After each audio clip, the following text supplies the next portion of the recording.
بینێران و بیسەرانی عزیزی سپێدە لە هەرچێکان سڵاو من دیارگۆرانم گفتوگۆی ئەمڕۆتان پێشکەش دەکەم. دۆخی کورد لە باشووری کوردستان ناجێگیرە و لە ڕۆژئاوای کوردستانیش پیلانی نێو خۆیی و نێو دەوڵەتی و ئیقلیمی دژی کانتۆنەکان لە ئارادایە. ئایا کوردانی ڕۆژئاوا بە نیازی چین و چۆن ڕوبەڕووی پیلانەکان دەبنەوە؟ لە باشووری کوردستان ئاڵۆزی و ململانێ و بەرژەوەندی حیزبیەکان زۆرێک لە دەستکەوتەکانی حکوومەتی هەرێمی لەبار برد. ئایا پارتە سیاسیەکانی ڕۆژئاوای کوردستان وانەیان لە حکومڕانی باشووری کوردستان وەرگرتووە؟ هەڵوێستی لایەنە سیاسیەکانی ڕۆژئاوا لە هەمبەر ڕووداوەکانی 16 و 17 ئۆکتۆبەری باشووری کوردستان چییە؟ هەموو ئەمانە و زیاتریش لە گفتگۆی ئەمڕۆماندا بە میوانداری بەڕێز جدعان یوسف عەلی ئەندامی نوێنەرایەتی ئەناکەسە لە هەرێم تاوتوێ دەکەین کە لە ستۆدیۆ میوانمانە بەخێربەی بەڕێز جدعان. سەرەتا لەوە دەست پێ بکەین ڕەوش و دۆخی ڕۆژئاوای کوردستان بەتایبەت کورد لە ڕۆژئاوا لە ئێستادا چۆنە؟ جهێ غەمگینیە و دڵڕەشیە، ینی ئەبەدەن ڕەشبووین تێخویاکردن. جهێ مەترسیا ملەت ئێمە بە تەڤاییە ji ber rewşa Sûrî bi tevayî nezelale bi bikûve diçe û çareserî wê bi çi rengî bê û bi taybetî jî ê deverê Kurdî û Kurdistana Rojava bi rastî ne diyar e wê bi kû de çi çareserî wê çawa bê ê gol desthilat bûne li ser erdê PYD Partiya PYD û hêzê xwe û şaxê xwe ئەوەنا دەبێژن ئێمە ئەم هەلوەستا ما داخوازا ما di Sûriya de biratiya gelana federaliya Bakurî Sûriya umma demokratiyeye hiç naveroka wêne tiştekî taybetmendîka Kurdî netewa Kurd têde diyar nîne yani. Berî demekê rejima Beşar ser zimanê دەسەلاتا بەشار وەزیرێ وێ دەرەوە وەلید المعلم و جارە پایویرە ژی دیسە سەرۆکێ سووریا بەشار ئەسەد سەرۆکێ ڕژێمی ئەوەی وانە داخویانیک دەرخستن ئەنۆ ئێمە ئەم بە حکم زاتی ئۆتۆنۆمیکە کورد هەندروێ سووریا دەنە ئەمێ بە کوردا بدن وێ نەکەن بەرسڤە ڕێڤەبەریە خۆسەر ئا فدرالیە باکووری سووریا عایدێ پەیەدێ بەرسڤە وادا ئەنۆ ئێمە ئەم حکومزاتی ناخوازن ئێمە فەدرالیە باکووری سووریا دخوازن هیچ تشتێکی مەیە تایبەتمەندی کە مەیە نەتەوی تنەیە هەموو پێک هاتیە دوێ دەڤەرێدە ئەم گەهشتنە کو دەرێ چ شار و باژار و محافظە مەتەوی کەستیە بن دەستهلاتا مەدا ئەو عایدێ فێدرالیە باکووری سووریایە ئەم vê dixwazin ئەم ne حکومزاتی dixwazin ئێمە ئەم divê ew ê de divê rewşê de em metirsîka mezin dibînin metirsîka mezin mafê Kurd heger helwesta Kurdî nebe yek daxwaza Kurd nebe yek ئەم چ چارەسەریش قەتە لە ئێستادا لە ڕۆژئاوای کوردستانیش هەڵوێست و داخوازی کورد یەک نییە؟ نا جیاوازیەکان چی؟ ئێمە هەگەر پەیەدێ خۆ حەسێب دکێ ئێمە نەمشتەرە گوت تعولی داخوازا پەیەدێ ئەن هەلوەستا پەیەدێ براتیا گەلانە الئومە دیموقراتیایە و فیدرالیە باکووری سووریایە تشتێکی نەبناو و نەناڤەرۆک تشتێکی کوردی نەتەوا کورد تێدە تدەیە ئێمە ئەمۆکە ئەنجومانە نیشتیمانی کەواتە ئێوە پرسیارتان لە پێدە نەکردووە بۆ هیچ ناوەڕۆکی بەتایبەت تێدا نییە کەوەک بەڕێستان ئامادەتان پێکردووە ئەمە چ جۆرە سیاسەتێکە گەر بەم جۆرە بێت ئەم هەموو خوێن ڕشتن لە پێناوچی بەێ ئێمە ئەوە وەک باوەری سیستەمەک سەرێوادەیە ئایدیۆلۆجیک سەرێوادەیە قوربانیە و خەباتە خۆ دکن دەبەر ئایدیۆلۆجیا خۆدا يعني في ايديولوجيا كارن لقنيطرا كارن للدرعه كارن لحمصي جيب جيبكن هاجر بدستي وافوري وقال لك امادنا جو قربانيه دبر دبدن انا جو بيك دنجي جواوري خواستن نورنا ادلب برافانيه بكن جبر تندتوجي هيا جبر تيرول هيا الويدري هاجر دەست سواڤەوەرێ وێ هەرنە ئەدلب و هەرنە حەمسێ گەلک جارە داخویانی دەرخستنە ئێمە ئەم ئامادەنە هەرنە باشووری سووریا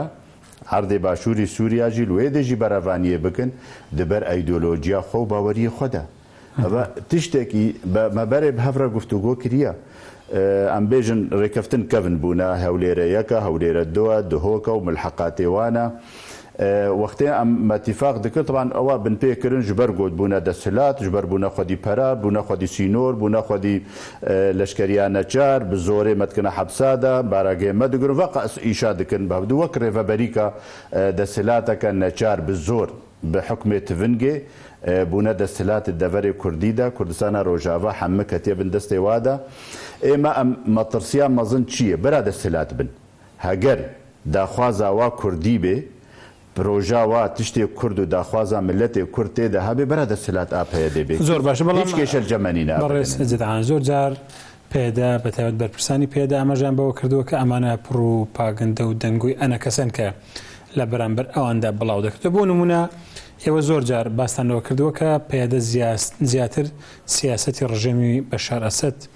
پەیڕەو دەکات لە ڕۆژاوای کوردستان و هیچ کێشێکی لەگەڵ ئەودا نیە بەڵام لە ئێستادا لە ئەرزی واقعدا بە زۆرێکی تکەیە لە ئێستادا بەشار ئەسەد و حکوومەتەکەی ڕازینین بە فیدرالی بۆ کورد لە ڕۆژاوای کوردستان و تەنان داوای بیرەنەوتەکانیشان کردوتە وەکو شاری کەرکووک کەواتە ئەم قسانەی ئێوە بە جۆرێک بوو لە ئێستادا بەکردەوە بە جۆرێکی تکەیە ناز دەبێ تشتێک هەیە ژەف جودا ببێ بەیان دەوێ گەلکی زەلال بێت بە تەماشەوانین هێژایانی ئەو تند و توژی ئانجی خلافات و ناکۆکیت ناو قوات سووریا دیموقراتیە ئانجی ڕێڤەبەریە خۆسەر و ڕژێما بەشاردا نەش بۆ داخوازێنەتەوەی کوردن ji بۆ منافەسە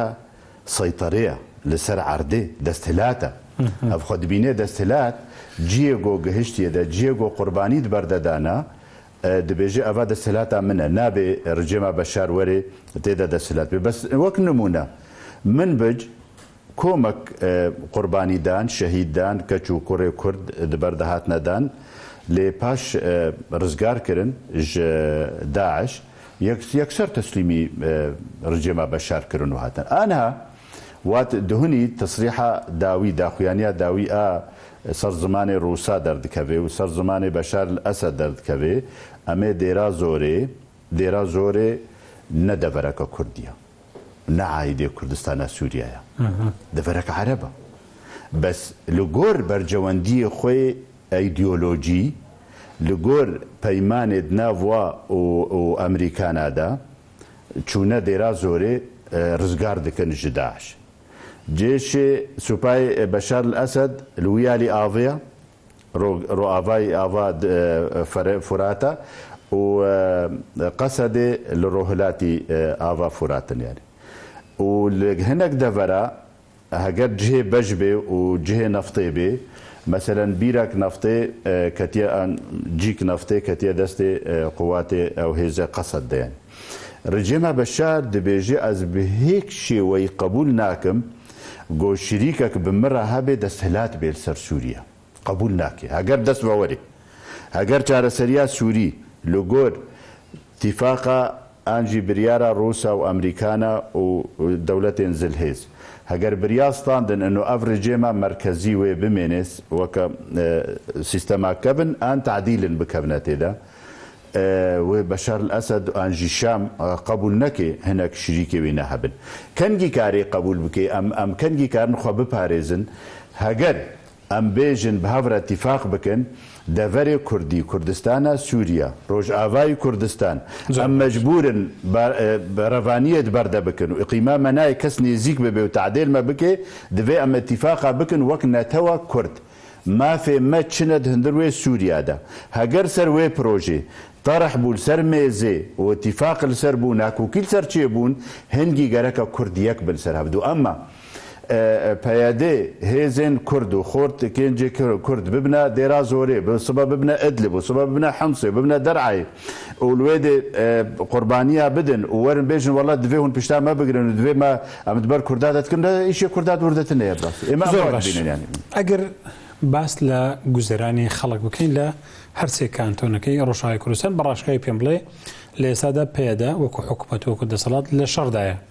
بەگشتی گوزرانی خەڵک لە شارەکان چۆنە لە ڕووی خزمەت گوزارەکان لە ڕووی کارەبا لە ڕووی موچە خەڵک چۆن ڕەوشە سووری لە خزمەت گوزاری تەڤایی خراپە یعنی کێمە ئەستێک گەلێکی کێمدەیە دەبەرێن کوردی تۆزێکی پاکترن دنیانی ئەو پاکترە لە چی سەرچاوی گرتووە ئێمە ئەتیفا ئێمە کەهرەبا حتانی نەهاژ بۆتە بزانێ کەهرەبا و تشتێ سەرەکە و غاز و ئەونا هەمت دەستێ ڕجێما بەشاردێ ئێستاش حتى في دقي موچي فرمانبارين اي حكومتي وج عايدي بشار الاسد عايدي رجيمه بشار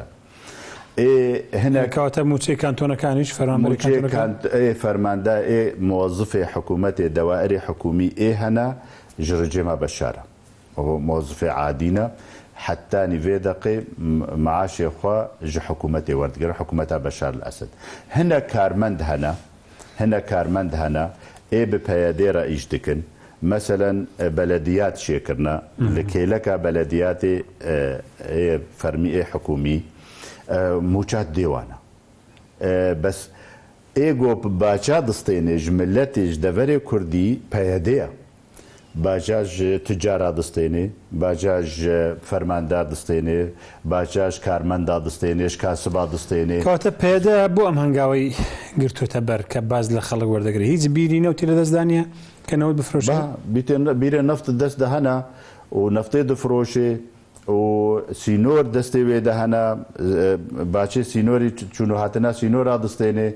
باچه تجارتا جندروي سوريا آلية حلبة ورقايفة قوتي دبر جزيرة وآن كوباني أواجي دستيني برا رسومة دستيني سر حموكسي دستيني لسر چونو هاتني سر أوي ميزانياوي هيا كارين دستيني برزت عن لوانيا بينير ليس هذا برسي اوكو حزبي شي اوبوزيشن ام رخنانا دكن كمتر خلق بقشتي لرجعواي كروسان ام قلي ورخنانين لا بيدها حزبك تواني هبجاردن انزام دا حزبك تواني كونغربك تواني سروكا كي بقوري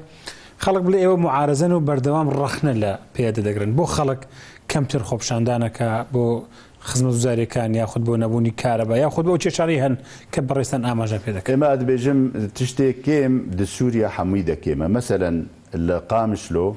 حتى بري دمك جبيستو 4 ساعات 10 ساعات كهرباء هات لدفري فيالي هروايه كيما الدير كي وايا والدربيسيه والسريكانيه والكوباني والحمدرة كهرباء كيما زور كيما بس روشا سوري بتبعي كيما اما ملت ما يعني كيماية جوهنا السر سوري بتبعي ناخستوي بياديدا انه اوا مسؤولة بردا ودباب خو بيشاندان شي ببن دباب احتجاجات شي ببن دباب داخل بس روجانا داخوازي هنا جاري ملت روجانا غازن هنا اي ملت يعني مثلا تشتك هيا ومثلا بيركك زلامك زوجيا مثلا زلامك زوجيا مش كيشك دنافوي وبيركا ويا كفن ده هيا وشي بيركا دي اني باچا بابج نصر چنابه زواج يعني كسي ددفري كرديدا ضد السهلات السرن دسهلاتا رجيما بشار للسرا بالاساس ودسهلاتا بيديجي للسرا نمرة سيارة تسيارة خنا أم سيارة مهبة نمرة بكي دفيل جم حكومتي جي نمرة بكي ودفيل جم بيدي جي نمرة بكي أفناد السلاتة هجرت تخازي كسي دفرة تدا مواطنة كرد راحتها خبصتيني رجيمة بشار خلاص بكا بخبصتينا مشكلة نينا هجرت خدماتي تكاونا نمونا كدي بس خانو إما إذا شم خانو كيش خرا أبابكم اللي قامشلو دفي أزهرم السنديكا مهندسين حكومتي رجيمة بشار لورجي رخصتان نظامي وفرمي بكم ودفي أزورم باشكي ورخصتك الجنب هيديجي شيب أفن خدمته فخدمته يعني باشيت دوبل شيت برزت عن بو اما تان لبيت كردو ام شريكه بياده ديكا وكردويتي وام شهداني ك راسته بتابد لسر شاركان ياخذ شر داعش کە بینیمان بۆ ئەمانەتان لەبیر کردووە لە ئەمش بیر ناکەن بازانێکەوە ئەم قوربانیاش بیر ناکەن ئەم شەهیداش بیر ناکەن شەهید زارۆکێ منە خووناوە زێرینەوە ئەم بەژنا خۆژێرە تەوێنن و ڕاستە دەعالیێ لەشکەریدا درۆێ داعشدا هەگەر نەسەکنی باوێت عادە بمکنە بێتر گەهابانە دەڤەرێ کوردی ئەv شەک تێدەنینە ئەv نە نەجهێنی قاشیە لێ هەگەر بەرابانیت بەر مدە بکێ دەوێتمە ئێستەغلال بکێ دەوێت نەهێلێ ئەس بۆ ئەزفم دەوێت زارۆکێ بزۆرێ ببێ لەشکریە لەشکریانە چار دەوێت خوێندنێ ڕاوەستێنێ ئەنها خوێندنە زارۆکە دەڤەرێ کوردیدەت کوردستانە ڕۆژاوادا هەمە ڕاوەستایە هەر یەکی گۆتخوازێ کوڕێ خۆ بخوێنێ کە چاوی بخوێنێ بریە یان حەلەبێ یان لاتقیە یان شامێ یان بریە دەرەکەدی ژبەر گۆلبێ خوێندن لە هیچ کانتۆنەکان خوێندنیە لە خوێندن وێ ڕۆژێ مەحسایی خوێندیە ژە ئەسڵێ 355 مەدرسە لە جزیرێ 135 مەدرسەمانە بەسیان کاوێ چ استیعاب بکەی وێ چ بخوێنێ ئەبایە ینی بناوێ زمانێ کوردی على ئەساس ناکوکی ئێمە یەکش داخوازێ ڕجێمە بەشار و بەری بەشار ئێ بەعس ئێ عنسری گۆتخواستن خوێندن نەبێت دەڤەرێ کوردیدا دخواستن زانەبوون نەبێت دخواستن غەشیمبوون هەبێ نەزانی هەبێ ئەنها محەسلێدا نەتیجێدا ئەوتێ هەگەر مەدرسە قوتابیان نەخوێند المەکتەبە ومانە بەتاڵ ومانە بێخوێندن یان دەبێ ڕاژێ تڤنگێ یان دەبێ ڕاژێ تڤنگێ یان دەبێت حەبسەی دەبێ یان دەبێ بازدای بێ نابێ بیرەنگیانێ لە بەتایبەت دوای ڕووداوەکانی 16 و 7 ئۆکتۆبەر ڕەوشی باشووری کوردستانش لە ڕووی قەیرانابووریەکەی سەختتر بووە ئەم پرسیارە لە ئێستادا هەیە پەنابەرەکانی کە نیشتەجێن لە کەمپی دۆمیس یا لە قوشتەپەکەی ڕۆژئاوای کوردستان بۆ ناگەڕێنەوە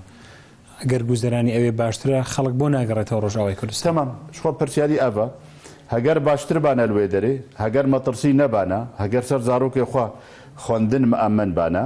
لەشکریان نەجار تن نەبێ ئێمە ئەز نەترسم سەر کوڕێ خوا و کەچاخوا گۆوا ببنە بخنە بن تڤنگێدا بزۆرێ ببن و بدنە کوشتن دەڤەرێ عەرەبادا حتا نەدەڤەرێ کوردادا هەگەر ئەمانێ بستێنێ هەگەر ئیش هەبێ و ئەرزاق و ئەو ناهەبن شخۆوێ ڤەگەر نەجێ خۆمالێ خوا بەڵام ئەوانش مەترسی ئێمە مەسەرەن ئەز نەدەستێلاتم لەسەر قۆشتەپە و کۆرەگۆسکێ و وا کەمپێ لێ دەرێ و دۆمیزی ئەنۆ ڤە نەگەڕن ji ber گۆپەیەدێ سیاسەتاوێ نەوەکە سیاسەتە ئەنجومانە کوردیە نا